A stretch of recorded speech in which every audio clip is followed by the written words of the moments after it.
Punishment of any kind only serves one of three purposes, whether it's spanking your child, putting them in timeout, grounding them, police giving you a fine, or even jail time. There's only one of three purposes that punishment can be useful for. One is correctional. If you perform an action that's to the detriment of those around you, obviously we don't want you to continue to perform such an action. So you'll be punished. The idea being that next time you go to perform such an action, you will remember the punishment and you won't do it. That's the reason prisons are also called correctional facilities. Another reason is to serve as a deterrent for someone else.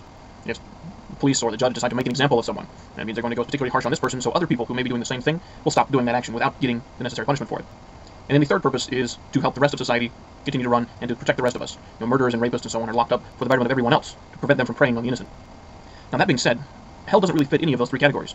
Hell's a place of punishment, no doubt, but it's not really a place for correctional punishment, because you're not going to get out, so you're never going to have the option to learn your lesson. You're not going to have the option to not perform such an action again. It's really not a great deterrent either, because if you don't already believe in hell, then it's not going to deter you from doing anything. In fact, many religions have their own versions of hell, and they are completely undeterred by the threats from opposing religions.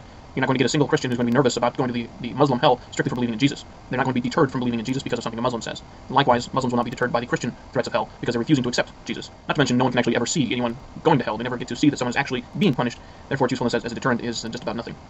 And finally, for the protection of everyone else, well, in heaven, we really shouldn't be able to be killed anymore. We're already dead. Theoretically, we shouldn't be able to be injured. But there's not really anything to be protected from. So sending someone to hell doesn't protect the rest of the souls in heaven either. So, in this tough question for Christians, it's kind of a simple one for you. Since it can't serve as a correctional facility, it has very limited basis as a deterrent at all, and it doesn't serve to protect those in heaven, what is the purpose of hell?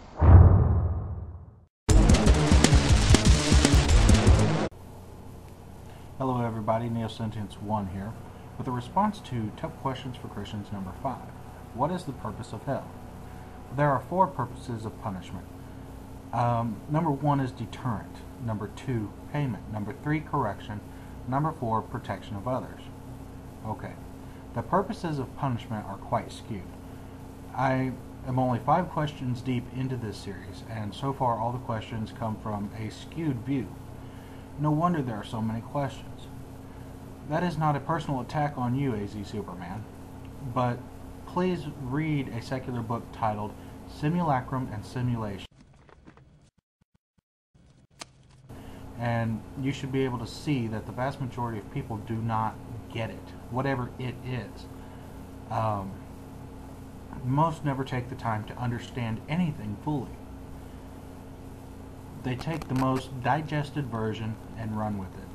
It would be like, I set before you $1 million in singles, and you grab at most a handful or 2, run off claiming you have $1 million.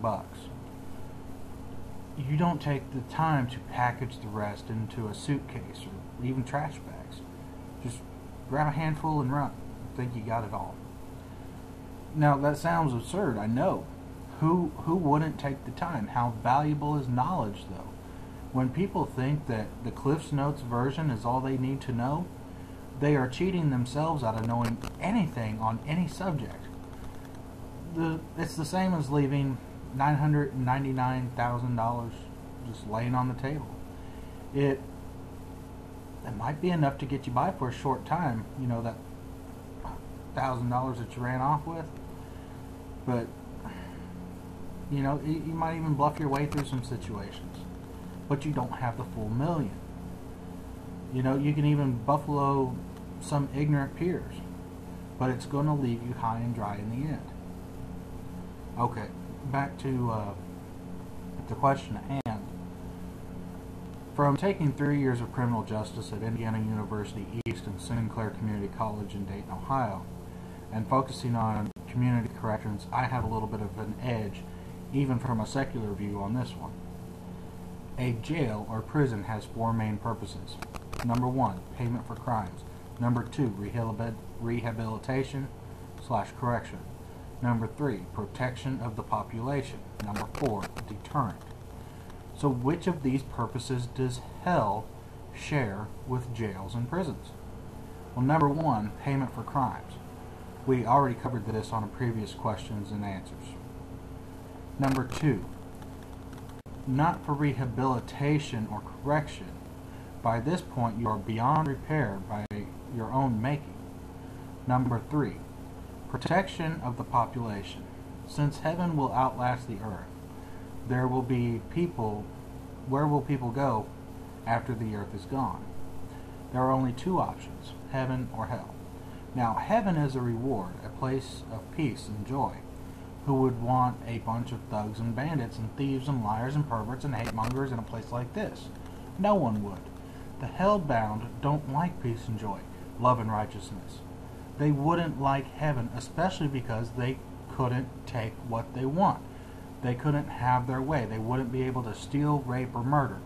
They don't fit in heaven. They will and do currently hate heaven and all those in it, including God, Jesus Christ, the Holy Ghost, angels, saints. There's only one place for them.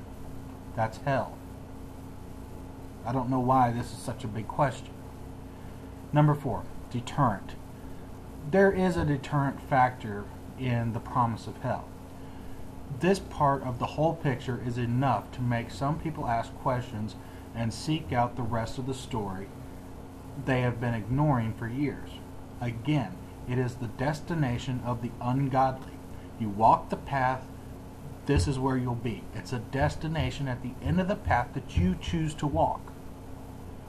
But if you walk away from hell, then you are walking toward heaven. It's your choice.